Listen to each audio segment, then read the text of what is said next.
Selamat siang, Tuan Kedai.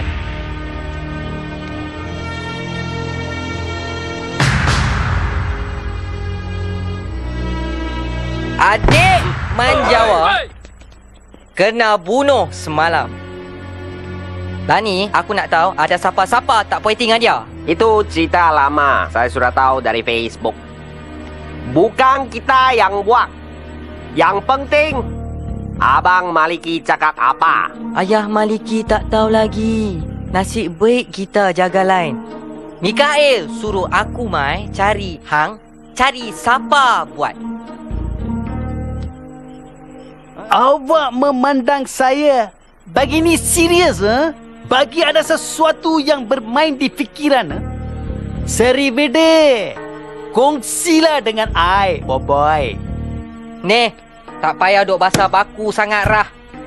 Kalau hampa tak puas hati dengan budak aku, cerita main lain ni. Hei, saya bercakap sopan. Tetapi orang di sana masih meninggi suaranya. Dalam hati ini akan timbul satu perasaan kurang baik, yaitu perasaan marah. Solli Jami. Betul bang. Lu mau cakap, mau baik-baik sikit lah kawan ha? Kita bincang elok-elok mah. Kalau tak, kita surat guna ini.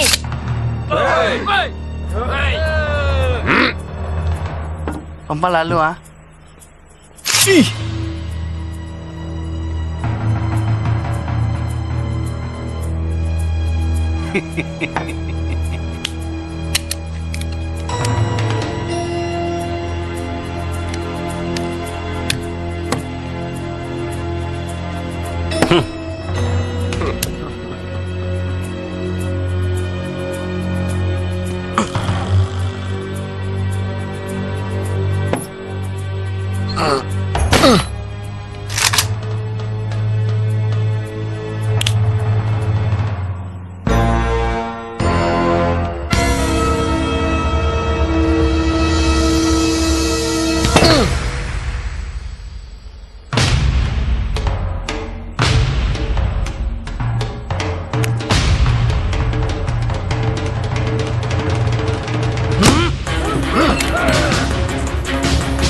Polis.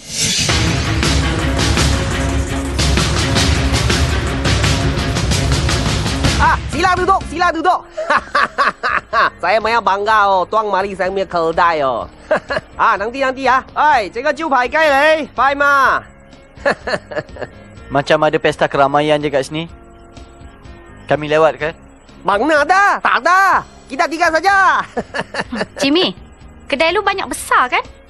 Lu ada untung banyak kan? Kalau saya kata tak ada untung, lu kata saya tipu. Kata untung orang lengki. Hai, boleh tahan lah cari makan. Polis bagus apa? Ada power. Makan sudah tiba. Jom makan. Tak apa bos. Thank you. Kami baru je lepas makan. Nanti kalau lu ada apa-apa info pasal pembunuhan ni, lu kasih tahu Oh, mesti. Hai.